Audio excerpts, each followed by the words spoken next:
자, 이 시를 우리가 한번 좀 읽어보기로 하겠습니다. 그 7원이라고 하는 그 시인데, 옛 고을에 터만 남았는데 온나무 숲은 관가에서 심은 것이네. 배임 당하는 것에 깨우치는 말이 있으니 이 또한 식견이 높구나라고 하는 7원이라고 하는 이 시의 그 시인데, 시의 주인공이 누구냐 이거죠. 작자가 누구냐라고 하는 이런 점들을 제가 그 퇴계선생과 관련해서 몇몇 이렇게 그 연계 지을 수 있는 인물들을 한번 예를 들어서 이 시의 주인공이 누군가라고 하는 걸 좀 한번 추측을 좀 해보기로 하겠습니다.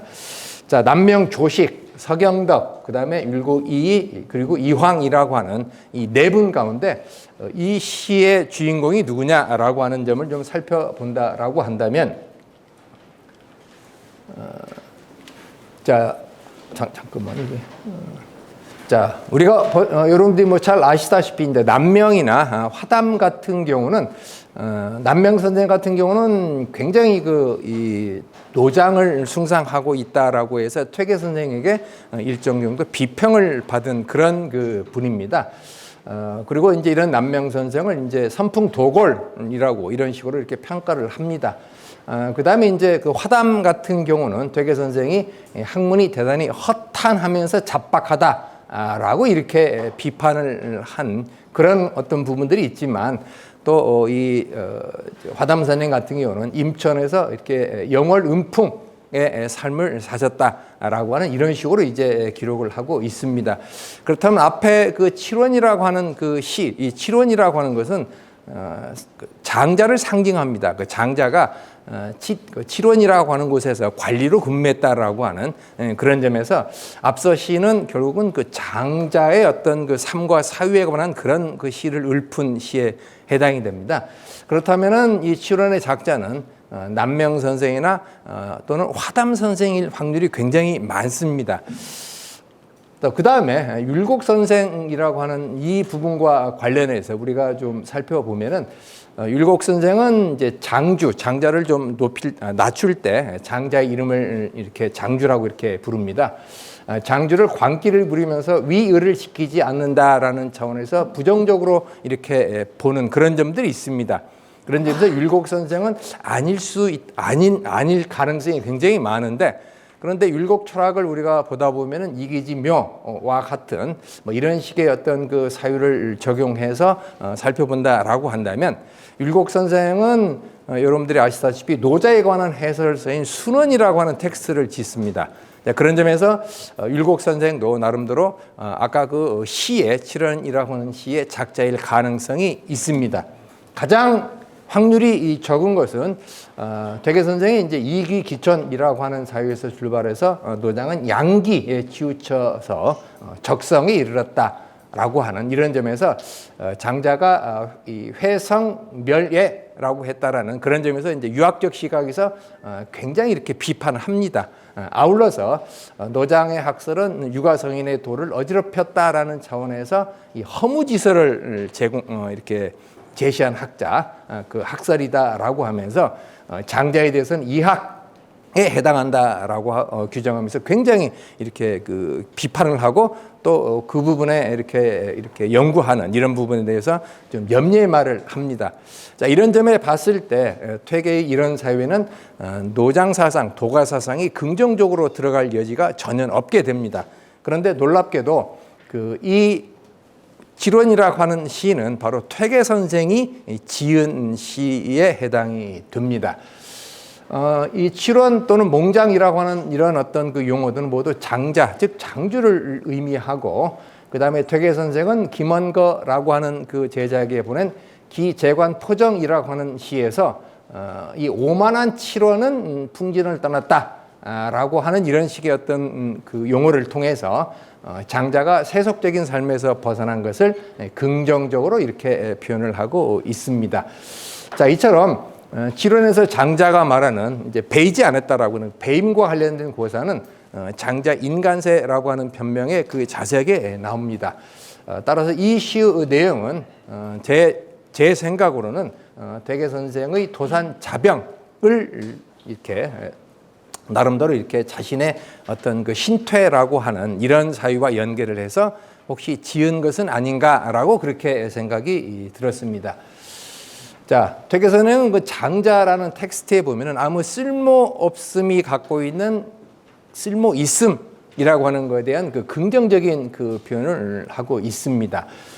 퇴계는 장자가 육아의 예법을 벗어난 그 방외적 삶이나 또는 고원함으로 상징되는 우주론을 앞서 봤듯이 허무지설이라고 이렇게 비판하지만, 그렇지만 동시에 무용의 용을 통한 온전한 신체 보존에 담긴 처세술, 세속의 출세 지향적인 삶을 지향하는 은일적 삶에 대해서는 비판하지 않습니다.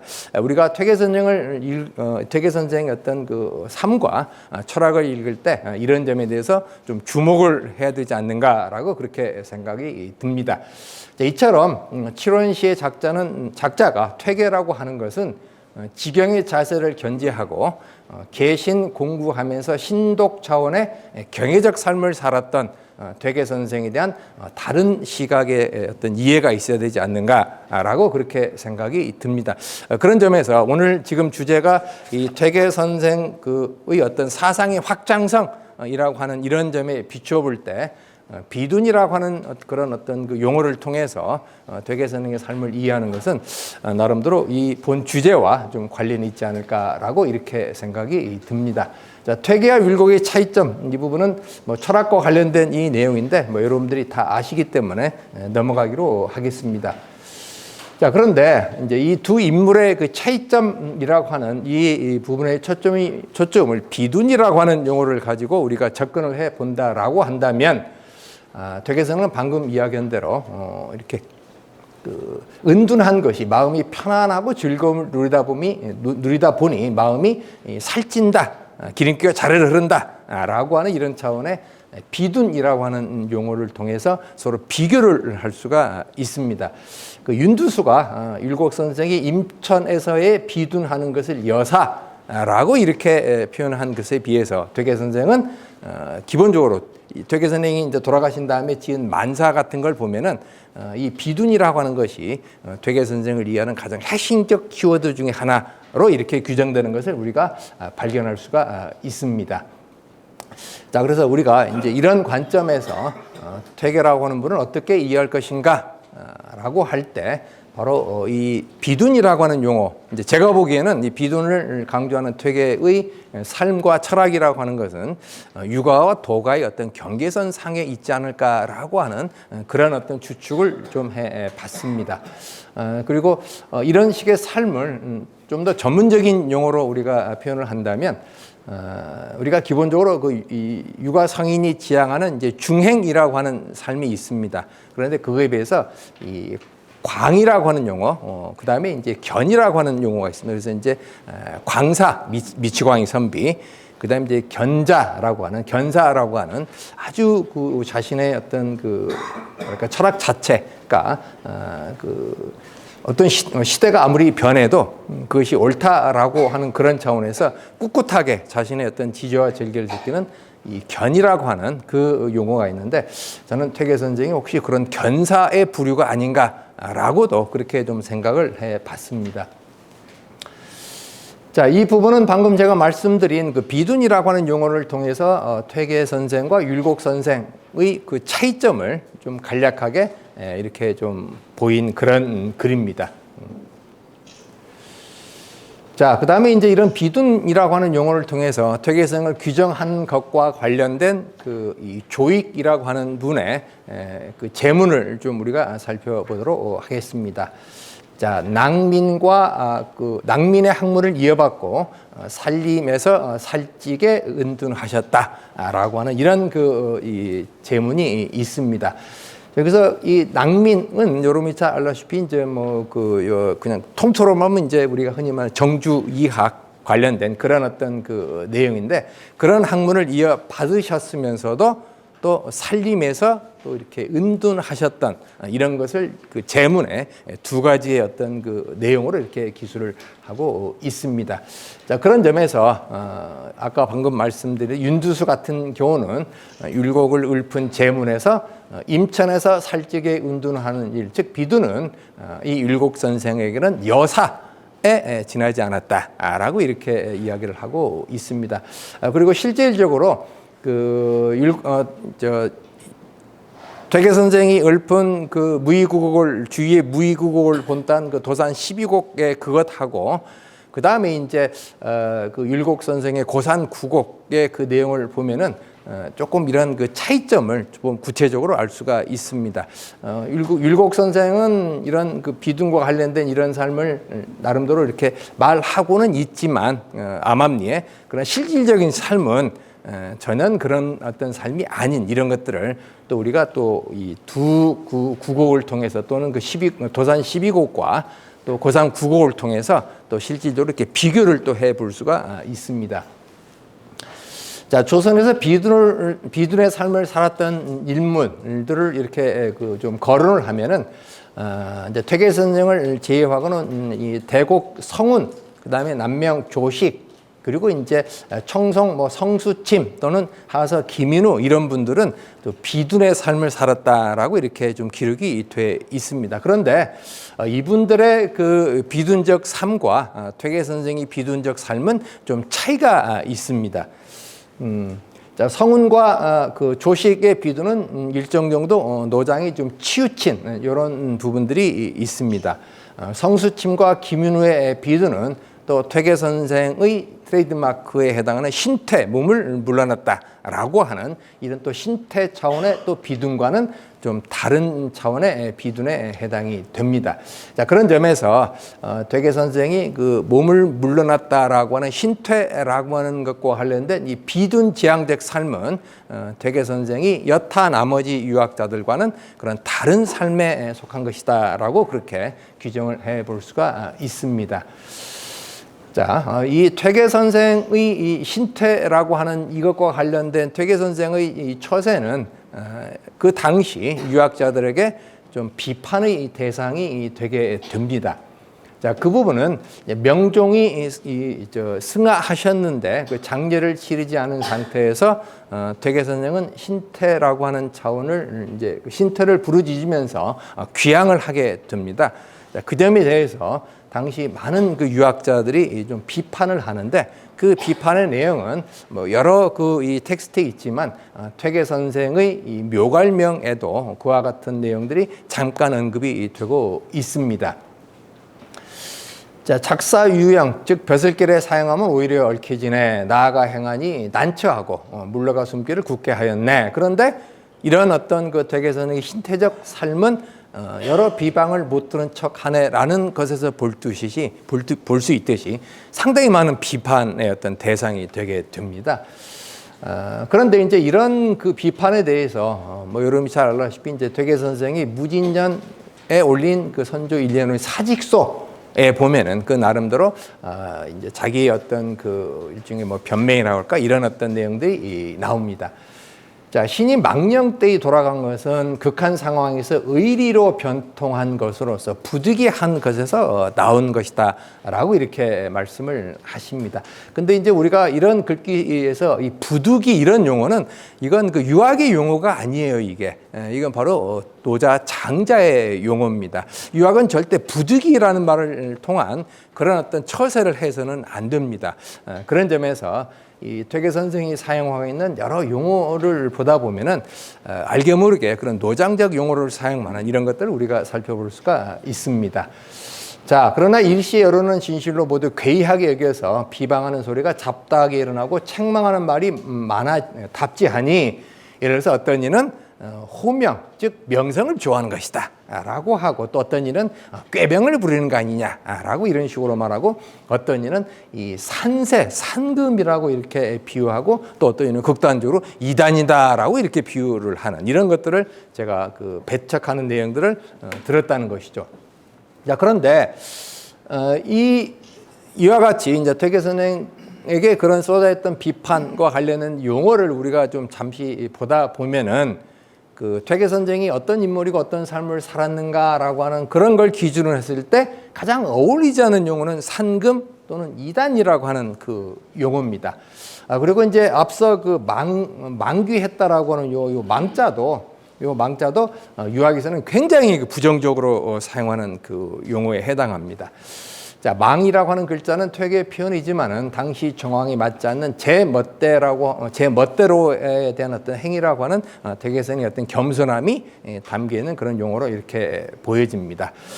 자, 부득이한 용어는 바로 유학적 용어가 아닌 노장의 용어이고 이런 점들은 의를 강조한다라고 하면 절대 부득이하라는 용어를 통해서 신퇴라고 하는 것은 사실은 유학자에서는 용납되지 못하는 그런 행위다라고 그렇게 생각이 듭니다. 자, 그런 점에서 우리가 이제 주목할 것은 이제 산세로 이해된 이 신퇴한 퇴계에 대한 이 부분을 조금 더 그 사유를 확장해서 노장적 시각에서 좀 보도록 하겠습니다. 자, 동고 이중경은 당시 퇴계가 조정의 부름을 받고 왔지만 기회를 보아 돌아가는 것을 hir난하면서 이황은 산세 같다라고 이렇게 비유한 그런 거. 그러니까 산세라고 비유한 분은 바로 동고 이중경이라고 하는 분인데, 자, 그런데 이 산세는 여러 가지 그 용어로서 이렇게 그 사용이 됩니다. 자, 인간이 붙들어 조롱한, 이때 이제 조롱은 이제 상징적으로 보면 이제 군주의 신하가 되는 것 또는 육아의 예법이 지배하는 문화권이라고 하는 이런 용어로 이제 주로 장자적 표현을 보면 그렇게 사용이 됩니다.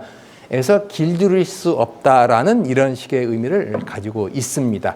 자, 그런 점에서 유인석 선생 같은 경우는 산금야수라고 하는 이 용어를 인간이 만든 예약을 따르지 않고 제 멋대로 행하는 그런 자유분방한 어떤 이 상징성으로 그렇게 또 이해하기도 합니다. 이 박동량이라고 하는 분은 퇴계의 신퇴를 장왕이라고 하는 이런 용어를 가지고 설명을 합니다. 길이 간다라고 하는 이 장왕은 육아의 예법과 명교 및 질서가 행해지는 현실 세계에서 멀리 떠나서 돌아오지 않는다라고 하는 그런 장왕불반이라고 하는 말에 어떤 그 압축된 용어로 이렇게 보시면 됩니다. 그래서 이런 장왕이라고 하는 용어는 대부분 세상을 버리고 아주 은둔함이라고 하는 이런 어떤 의미가 있고, 따라서 유학자보다는 이 승려 또는 도교의 어떤 그 인물들에 어울리는 행태에 어울리는 그런 그 용어에 해당이 됩니다. 자, 그리고 장왕 이후에 어떤 행위를 하느냐에 따라서 때로는 신선을 추구하는 삶으로 이해하는 경우도 있습니다. 따라 이런 점을 감안하면 퇴계를 산세로 보면서 더 나아가서는 이 신퇴한 그 퇴계의 삶을 장왕이라고 이렇게 표현을 하는 것은 말 그대로 도가적 삶을 산 것이 아니냐라는 식으로 이해를 할 수가 있습니다. 자, 그런데 퇴계선이 말한 그 비둔이라고 하는 이런 그 용어는 또 장왕이라고 하는 용어와 매우 밀접한 그 관련성을 가지고 있습니다.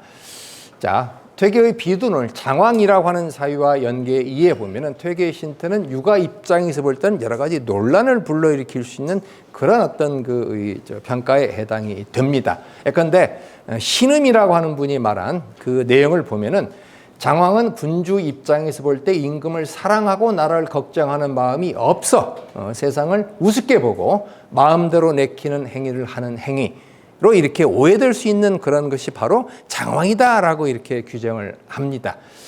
김수원 같은 분은 장왕은 명교에 어긋나는 행위다라고 이렇게 규정을 합니다.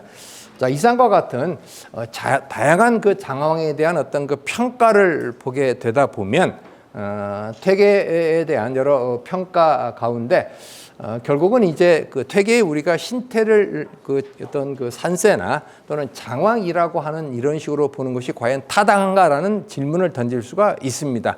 자, 그런데 이제 이런 그 퇴계의 신퇴를 산금 또는 장왕이라고 할 수 없는 것은 앞서 우리가 이 장왕 같은 것을 장왕이 무엇이냐라고 하는 이런 걸 논할 때 말했던 뭐 명교와 뭐 관련 없는 이런 식으로 규정을 하는데, 근데 퇴계 선생은 명교에 도움을 주었다라는 점에서 인류적으로 그렇게 적용할 수 있는 그런 점 좀 문제가 될 수 있다라고 이렇게 볼 수가 있다는 것이죠.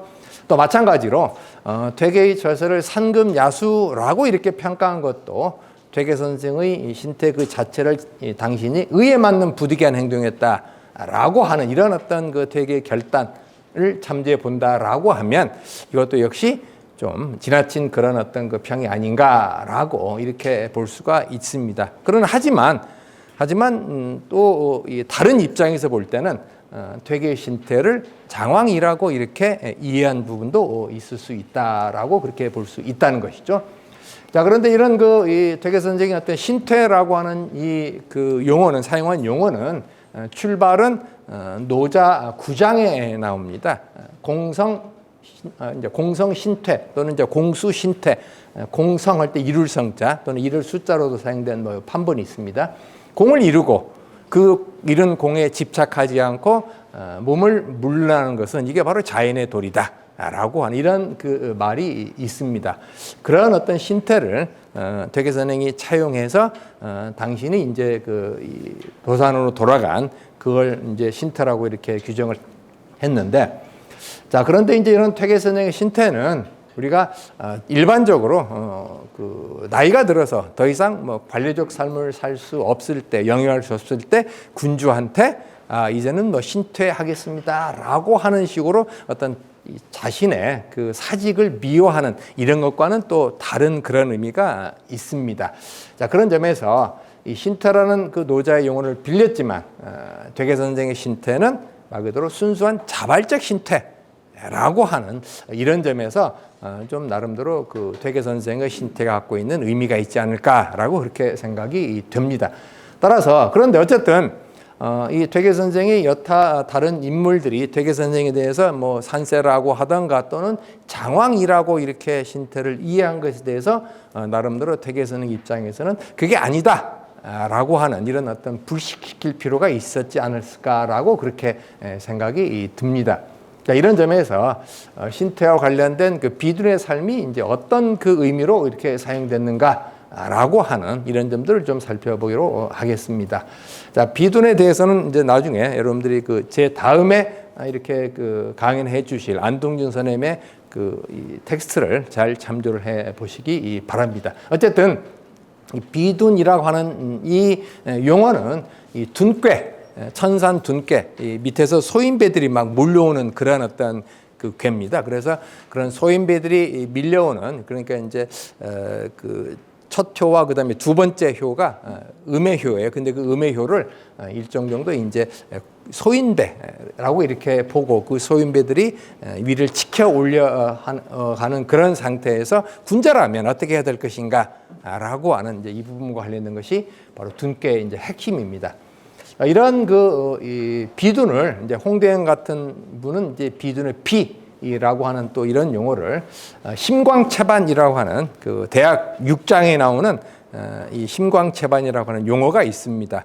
그런 용어를 가지고 이렇게 또 표현하는 이런 부분들을 또 볼 수가 있습니다. 그렇다면 이제 이런 비둔은 어찌 보면 이제 이 좀 현실 도피적인 그런 어떤 그 내용도 있지만 또 이렇게 이게 상당히 미학적 사실은 그 비둔에 대한 어떤 규정인데 이런 의미로 또 이해를 해볼 수가 있고 이 홍대영의 비둔에 대한 어떤 이 마음이 넓고 몸이 살찜이라고 하는 이런 심광채반과 같은 그리고 편안하면서 안락함을 이렇게 의미하는 이 부분이 바로 퇴계선생의 어떤 비둔의 핵심이 아닌가라고 또 이렇게 생각이 듭니다.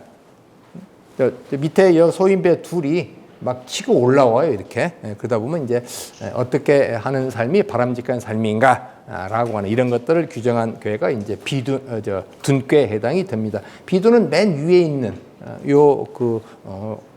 그리고 상구 교회 어떤 효사에 해당이 됩니다. 근데 요 가둔만 해도 그 상당히 그 도가적인 그런 어떤 성향을 띤 그 은둔으로 이렇게 표현이 되게 됩니다. 자, 이 부분은 여러분들이 이제 그 포박자라고 하는 그 가롱이 지은 포박자라고 하는 책이 있어요. 도교 도가에서는 가장 중요한 텍스트 중에 하나인데 그 포박자에 보면은 은일편에 보면은 이런 또 가둔과 관련된 그 어떤 의미를 쭉 풀이하면서 일정 정도 이제 굉장히 도가적인 삶을 산 인물들의 어떤 행태를 이 가둔이라고 하는 용어를 가지고 설명합니다. 그런데 비둔은 그 가둔보다도 또 한 단계 위에 해당하는 그런 그 운둔이라는 점에서 보기에 따라서는 굉장히 그 현실 어떤 도피적인 뭐 이런 어떤 의미가 굉장히 강한 의미가 이제 비둔에 해당이 됩니다. 따라서 퇴계 선생이 말씀하신 비둔이 무엇인가라고 하는 것에 대해서 우리가 조금 더 심층적으로 이해할 필요가 있지 않을까라고 그렇게 생각이 듭니다. 자, 비둔에 대한 다양한 용례를 좀 보면은 비둔은 사용하는 인물에 따라서 다양하게 이해가 되게 됩니다. 자, 비둔은 벼슬 하고자 하는 뜻이 없다는 것 또는 재하에 있는 경우는 벼슬 하지 않는 것이 뭐 좋다는 것 또는 세상 밖에 나오지 않고 산수 공간에서 독서하면서 두문불출하는 것 또는 귀 거래한 이후에 산수간의 좋은 경치에서 홀로 그 선함을 추구하는 독선을 추구하면서 세속과 떨어져서 멀리 이렇게 그 한가롭게 논의는 뭐 이런 것들과 관련해서 이해하는 것들이 많습니다. 특히 그 시경의 그 은사적 삶을 읊은 이 고반이라고 하는 시가 있습니다. 그냥 하루 종일 그냥 먹고 자고 그냥 뭐 하는 일 없이 그냥 그러면서 이제 즐겁다라고 하는 이 고반이라고 하는 이 용어와 연계해서 또 비둔이라고 하는 그 용어와 이렇게 용어가 연계되는 그런 것들을 또 우리가 발견할 수가 있습니다. 자세한 것은 제가 쓴 페이퍼를 좀 참조해 주시기 바랍니다. 자, 그런데 이런 비둔에 깃든 도가적 또는 노장적 경향성이라고 하는 부분을 좀 살펴보도록 하겠습니다. 자, 비둔이 오래 길이 간다라는 장황으로 연결되면 도가적으로 흐를 용어 가능성이 굉장히 많다라는 점에 주목을 할 필요가 있습니다. 그런데 김세필이라고 하는 분이 말한 비둔 장황지사라고 하는 이런 식의 용어는 바로 이런 점들을 잘 말해주고 있습니다. 이 길이 간다라고 하는 이 장황이라고 하는 용어는 그 육아에서 추구하는 여러분들이 논어에 보면은 이제 징점이 기숙가에 가서 욕하고 무대에서 바람 쐬고 그리고 이제 흥얼흥얼거리면서 돌아오겠다라고 하는 이른바 욕기영귀라고 하는 그 고사가 있습니다. 이 징점은 어디로 갔지만 자연으로 갔지만 반드시 돌아온다라고 하는 이런 어떤 그 용어를 통해서 유학은 자연으로 가더라도 반드시 그 자기가 살고 있는 그 공간으로 다시 되돌아옵니다. 근데 장황은 그렇게 하지 않는다는 거예요. 그런 점에서 이 장황은 이런 그 징점에 욕귀해서 영귀한다 이렇게 이제 흥얼거리면서 돌아온다라고 하는 이런 것과는 그 대비가 되는 즉 장황은 도가 차원의 은일 경향이 강한 행동 양식에 해당이 됩니다. 따라서 이런 장황은 육아의 군자가 취할 것이 아니다라는 그런 견해가 있습니다. 자, 이 부분을 조금 더 이제 좀 자세하게 양촌 권근 선생이 말한 출처 진퇴간과 관련된 그런 점에서의 어떤 그 이 비둔의 삶에 대한 그 내용을 잠깐 좀 보도록 하겠습니다. 자, 권근이 말한 비둔과 장황 불반에 대한 그 견해. 내가 옛사람이 인격과 언행을 말할 때는 항상 그 출처의 대절을 보는데 저 고인과 은사로서 영원히 자치를 감추고 돌아오지 않으며 이제 고인 은사 이 부분은 다들 육아보다는 도가적 성향이 강한 어떤 그런 인물들로 이제 보통 저런 식으로 표현을 합니다. 고인 은사로. 자, 조수를 벗삼고 윤리를 더럽히는 자, 어지럽히는 자는 비록 영천의 귀를 씻고 귀산에 돌아가 숨은 허유 같은 풍도가 있어도 군자는 좋게 여기지 않는다. 자, 이 부분은 이제 그 상당히 많은 내용들이 이 그 짤막한 그 귀절 속에 이렇게 그 담겨 있습니다. 공자께서는 내가 금수와 더불어 함께 살겠는가? 라고 하는 그런 점에서 나는 인간 세계와 함께 살겠다라고 하는 뭐 이런 어떤 이 내용이 바로 이제 조수를 벗삼고 윤리를 어지럽힌다라는 거기에는 그런 내용들이 담겨 있습니다. 그다음에 이제 영천 귀씻고 기산 들어가 숨은 허유 뭐 등등 이런 것들도 다 과거에 이제 어떤 육아적인 어떤 삶의 그 영역에서 벗어나서 나름대로 일정 정도 이 도가적인 어떤 은일지향적인 삶을 사는 그런 상징적 인물들에 해당이 됩니다. 자, 그렇다면은 그 퇴계 선생이 단 그 비둔을 우리가 어떻게 평가할 것인가라고 이렇게 할 때 권어문이라고 하는 분이 퇴계를 평가할 때 이런 평가를 합니다. 퇴계 선생은 비둔했지만 정녕 성분을 저버리지 않았네라고 이렇게 평가를 합니다. 자, 그런 점에서 이 퇴계 선생은 비둔했지만 장황했다라고 평가를 받지만 절대로 성분으로 상징되는 이 세상 즉 육아적인 어떤 삶 그 자체를 버린 것은 아니다라고 이렇게 볼 수가 있습니다. 그러나 이제 퇴계 선생이 이렇게 도산에서 비둔한 삶 속에 담겨진 이 속사를 보면 나름대로 신태 차원의 은일적 삶이 그리고 약간 도가지향적인 그리고 앞서 말했던 그런 고반에 대한 어떤 그런 삶 등등 이런 것들이 퇴계 선생의 어떤 비둔적 삶에 깃들어 있지 않은가라고 그렇게 볼 수가 있습니다. 자, 어쨌든 퇴계 선생은 이제 그 도산 신태한 상태에서 도산에 내려오셔가지고 이제 도산서당을 적용하면서 이제 나름대로 도산 자병이라고 하는 그 글을 짓고 또 아울러 이렇게 기록한 그 도산 자병 병기라고 하는 그 글을 짓습니다. 그런데 이 글을 제가 볼 때는 굳이 표현하지 않아도 될 표현이 좀 들어가 있지 않는가라고 하는 그 생각을 좀 해봤습니다. 자. 앞서 봤듯이 퇴계는 이제 당신의 그 신태라는 그 자체에 대해서 산금, 야수 뭐 등등 때로는 이단까지 이렇게 했다라는 식의 평을 듣습니다. 자, 그런 점에서 퇴계 당신은 자신의 신태가 어떤 차원의 신태인지를 좀 밝힐 필요가 있었지 않았는가라고 하는 그런 생각을 좀 해봤습니다. 즉 산금, 야수로 상징되는 도가적 신태가 당신의 신태는 아니다라고 하는 점을 좀 밝힐 필요가 있었고, 자, 그 다음에 이런 신태한 정황에서 누리는 즐거움이 어떤 육아 차원의 즐거움인지 또는 도가 차원의 즐거움인지라고 하는 이런 점들을 좀 밝힐 필요가 있지 않았는가라고 그렇게 생각을 해 봤습니다. 자, 그런 점에서 이제 퇴계 선생은 이제 옛날 살림을 즐겼던 사람들을 보면 그 두 가지 종류가 있다라고 하는 그 유명한 말씀을 하십니다. 하나는 현어함을 사모하여 고상함을 즐기며 일삼아 즐기는 사람이요.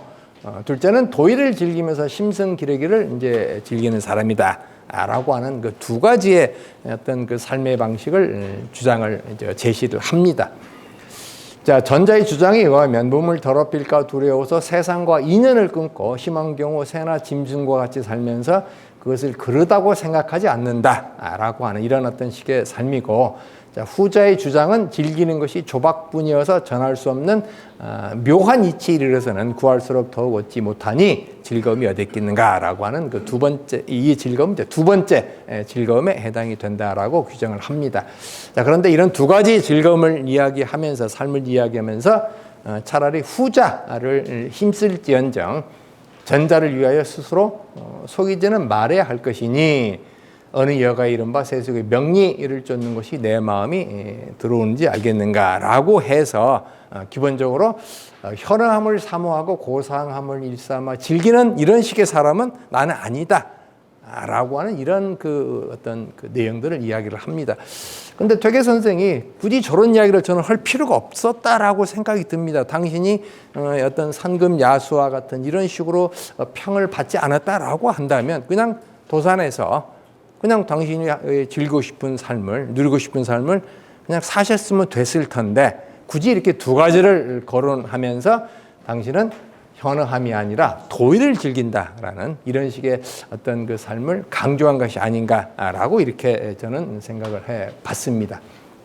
자, 그렇다면 이와 같은 그 비둔을 통한 그 어떤 즐거움이라고 하는 것은 또 어떤 차원에서 이해를 할 수 있는가라고 할 때 바로 신선처럼 사는 어떤 꿈을 꾸는 이런 식의 삶으로 나타나는 것이 아닌가라고 그렇게 생각을 해 봤습니다. 신선이라고 하는 저 존재는 이제 불로장생하는 이런 신선이라는 존재는 유학에서는 실리, 어떤 실질적인 자연의 이치, 실리라고 하는 입장에서 신선 자체를 부정합니다. 이 세상의 모든 만물은 태어나면 다 죽는다. 이게 이제 바로 자연의 실질적인 이치라는 것이죠. 자, 그런데 이 신선처럼 사는 것은 또 유학자들이 바라는 그런 어떤 또 삶이기도 합니다. 그런 점에서 우리가 이제 신선처럼 사는 삶과 관련된 이런 다양한 내용들을 좀 살펴볼 필요가 있는데, 퇴계 선생도 이런 비둔에 깃든 그런 어떤 그 삶 자체에서 되는 즐거움, 그 즐거움의 또 다른 면이 바로 이런 신선처럼 사는 꿈을 꾸는 삶으로 나타났다. 라고 이렇게 또 저는 생각을 해 봤습니다. 그런데 이제 이런 신선처럼 사는 꿈 그 자체가 바로 육아와 도가의 어떤 경계선 상에 있는 그런 어떤 삶이 아닌가라고 이렇게 좀 생각을 해 봤습니다. 자, 이덕홍이라고 하는 분이 기억하는 퇴계의 모습입니다. 두 가지의 모습이에요. 하나는 지경의 삶, 그리고 증점의 욕기 연기라고 하는 기숫가에서 욕하고 그리고 아까 이제 무대에서 바람 쐬고 그리고 흥얼흥얼거리면서 돌아오겠다라고 하는 이런 것에 깃든 쇠락적 삶 이 두 가지가 퇴계 선생의 삶이었다라고 이렇게 그 규정을 하고 그리고 이제 이 그 고반이라고 하는 그 시를 이제 또 퇴계 선생이 많이 언급을 합니다. 시경에 그 은사의 삶과 그 즐거움을 읊은 그런 점에서 이 고반이라고 하는 시와 연계된 그 시를 통해서 퇴계 선생은 도산서당에서 비둔의 삶을 살면서 아주 즐거운 어떤 삶을 누리고 있었다라고 하는 이런 것들이 이제 그 이덕홍이 퇴계 선생을 기억하는 모습인데, 자, 그것을 이제 그 읊은 식구가 우연히 산 뒷길을 따라 아이들과 어른을 데리고, 이게 이제 바로 징점이 그 욕기 연기하고자 할 때 그 동자오리겐 관자육칠인 뭐 등등 이런 어떤 그 용어의 어떤 그 이 내용입니다. 자, 한가로이 산 앞에 이르러 고반을 보았네. 여기서는 고반을 보았네라고 하는 이런 식의 표현을 쓰는데, 어떤 고반의 어떤 그 삶을 즐기는 이런 어떤 모습을 이렇게 표현을 한 것 같습니다. 자, 그 다음에 퇴계 선생이 지은 산거 사시 중에 봄의 전경을 읊힌 그것의 낮의 전경을 이제 읊은 시입니다. 자, 뜰 앞에 비 갠디 고운 볕이 더딘데 꽃향기는 무럭무럭 사람 옷에 풍기네. 어찌하여 내 제자가 모두 제 뜻을 말했는가. 이거 이제 그 욕기 연기 관련된 그 고사에서 징점을 이제 포함한 4명의 제자가 이렇게 그 앉아서 공자님을 모시고 있을 때 이제 공자님이 야, 너희들 평소 하고 싶은 말을 뜻을 한번 오늘은 뭐 자유롭게 풀어봐, 이야기해봐라고 하는 이른바 논어의 사자 쉬자장, 네 제자가 공자님을 모시고 앉아서 읊었다라고 하는 그 사자 쉬자장에 나오는 그 내용입니다. 자, 그런데 이 그 부분에서 이제 그 증점이 이제 나는 욕기 연결하겠다라고 하니까 이제 공자께서 오여점여라. 나는 그 점과 더불어, 점은 이제 증점, 점과 더불어 그 증점이 이렇게 누리고자 한 그 삶을 나는 허락하겠다. 즉 함께하겠다라고 하는 이제 그게 바로 이제 성인께서 읊고 돌아옴을 이제 홀로 탄식했다라는 그런 이제 시호로 이렇게 표현을 하고 있습니다. 자, 한삼의 내용을 보시면은, 자, 시냇가에 띨집을 옮겨 지었는데 때마침 산꽃이 어지러이 피었네. 예와 지금이 가로막혀 때야 이미 늦었지만, 자, 밭 깔고 글 읽으면서 즐거움이 그지없네.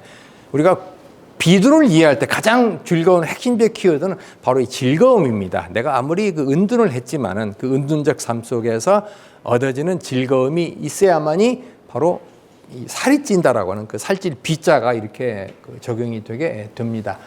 자, 그런데 이런 그 퇴계는 꿈속에서는 이 신선처럼 살고자 하는 그런 삶을 바랬다는 겁니다. 뭐 여러분이 잘 알다시피 뭐 우리가 프로이드까지 인용하지 않더라도 꿈은 현실에 나름도 일정 정도 현실에서 바라고자 하는 것들의 어떤 반영이다, 뭐 이런 식의 이야기를 하잖아요. 이제 퇴계선은 아마 이렇게 주무시지 않을 때는 이렇게 뭐라고 이렇게 신선 뭐 이런 이야기를 하지 않으셨던 것 같아요. 근데 이 꼭 꿈이라고 하는 걸 통해서 이런 신선되는 어떤 경지 또는 그런 삶을 이렇게 읊는 이런 것들을 우리가 종종 볼 수가 있습니다.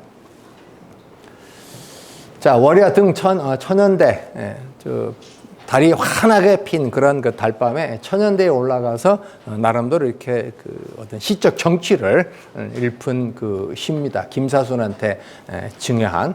한밤중 신선이 되어 논일다가 꿈에서 깨어나 그윽한 친구를 불러 강의 누대에 올랐도다. 맑은 바람 뜻이 있어 소매 품에 맞아주고 밝은 달 정이 많아 술잔을 보내주네. 퇴계 선생과 율곡의 차이점이 또 이렇게 퇴계선은 술을 상당히 즐겨 하셨던 뭐 이런 어떤 그 부분들을 또 볼 수가 있고, 또 시가 여러분 아시다시피 뭐 퇴계 선생 시가 뭐 요즘 제가 들은 정보로는 뭐 2,000여 수가 넘는다 그래요. 엄청난 많은 시를 지으셨는데 율곡이면 그 점에서 율곡은 또 시가 그렇게 많지 않습니다. 이렇게 시가 많다라고 하는 것은 또 그만큼 나름대로 이런 이 도산에서 이런 비둔적 삶을 사셨던 그 결과물이 아닌가라고 생각이 들고, 그리고 우리가 퇴계 선생은 이렇게 어떤 예술 차원의 아주 뛰어난 예술성을 보인 그런 서예가는 아니어도 우리가 어떤 학자풍의 서예를 거론할 때는 반드시 퇴계 선생이 들어가게 됩니다. 이런 비둔적 삶이라고 하는 그런 과정 속에서 또 하나의 어떤 퇴계라고 하는 그 어떤 상징성을 보여주는 것은 서예 쪽에 상당한 어떤 영향을 보였다라고 하는 이런 점들도 좀 있었지 않았는가라고 그렇게 생각이 듭니다. 자, 김웅 꿈꿈 이야기를 이제 기록한 건데, 자, 내 꿈의 그윽한 곳을 찾아 동천에 들었노라. 천절벽만 골짜 구름 속에 열려 있고, 자, 우러러니 산아래 도인집 하나. 걸음걸음 산 기운에 차가니 허공에 오르는 듯 사림 열고 들어가니 정갈한 방 하나. 나와 맞는 여인 신선 안개자락 끌었다. 어느 해인가 내가 와서 놀던 것 방불하구나.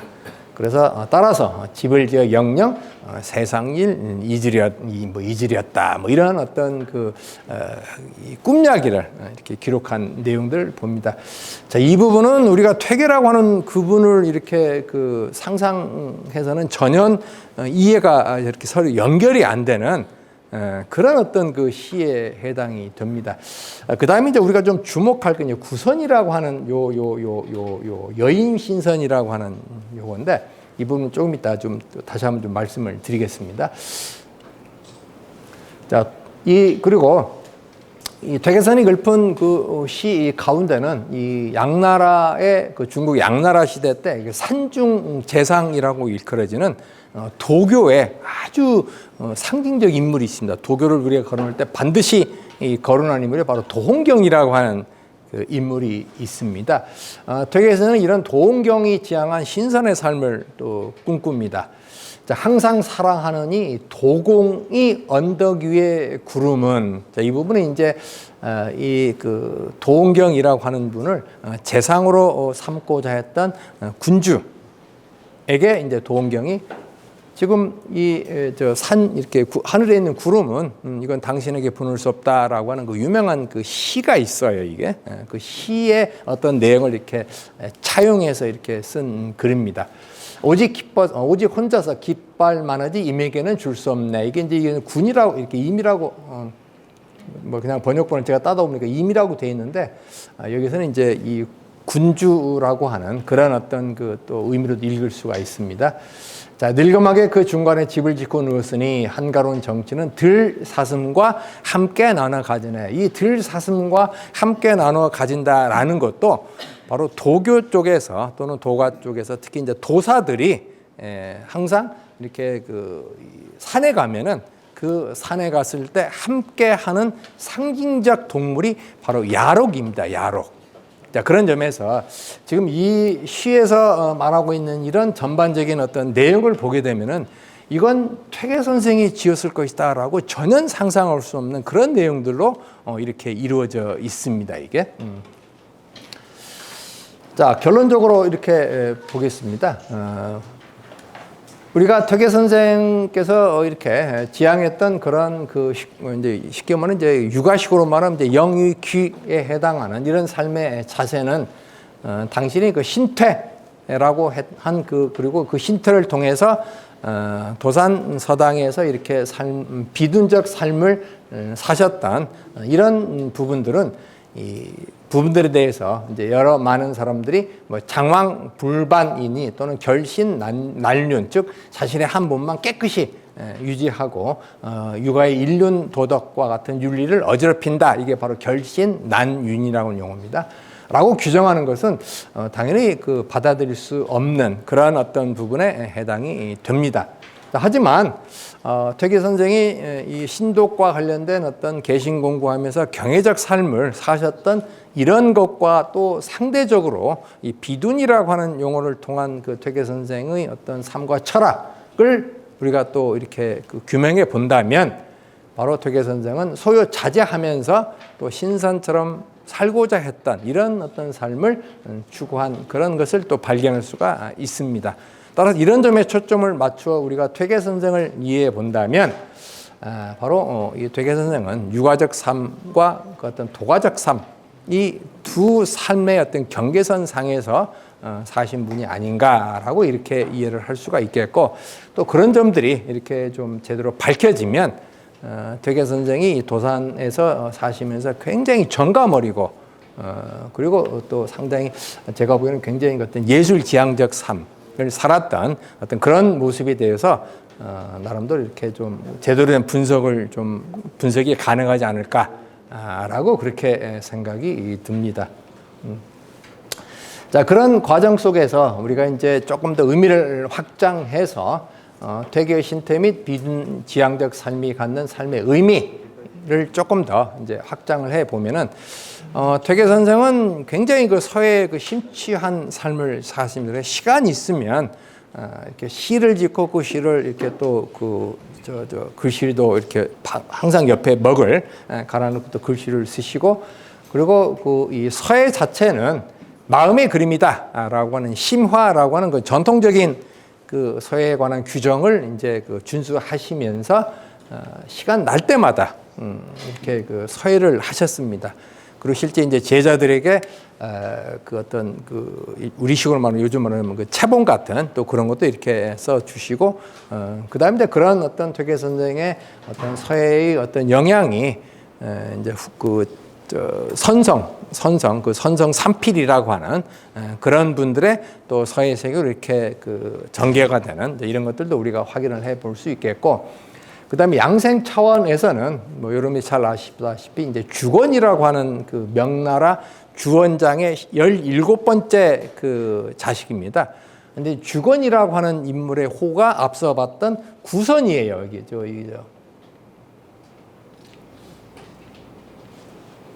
어디 갔었죠? 구선? 응? 여기요. 구선이 있죠? 구선이 이 주원장, 아까 그 이 주건이라고 하는 요 인물의 좀 호입니다. 호.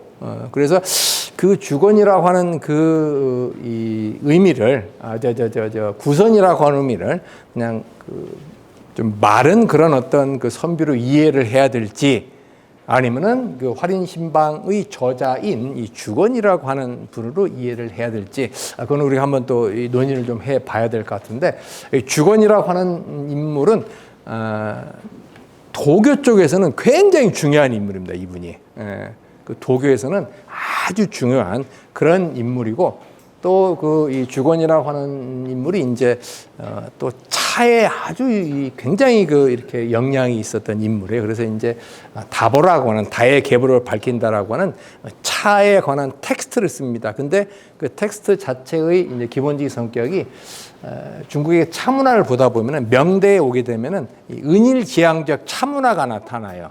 그 은일지향적 차문화의 시조가 되는 사람이 바로 이 주건이에요. 어쨌든 이 주건의 활인신방을 통해서 퇴계 선생이 당신의 어떤 그 건강과 관련된 이런 그 부분을 또 우리가 살펴본다라고 한다면, 이 주건이라고 하는 인물이 가지고 있는 어떤 그 철학적 그 성향, 즉 굉장히 그 도교와 이렇게 밀접한 관련이 있는 이런 점들을 이렇게 보다 보면은 퇴계 선생을 우리가 그 퇴계 선생의 어떤 이 철학의 확장성이라고 하는 부분을 본다면 또 주목해서 봐야 될 그런 내용이 아닌가라고 이렇게 생각이 듭니다.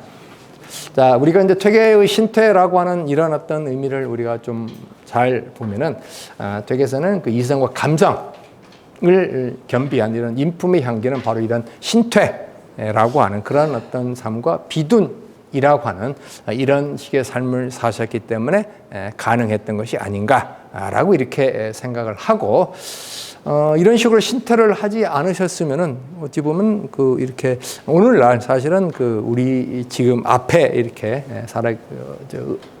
많은 그 삶의 지혜와 어떤 그 윤기를 주는 퇴계 선생은 혹시 존재하지 못했을 것이 아닌가라고 하는 뭐 이런 식의 또 생각을 해봤습니다. 자, 뭐 제가 준비한 차로는 이걸로 마치겠습니다. 지금 뭐 말을 빨리 해가지고 좀 그런데, 네, 감사합니다.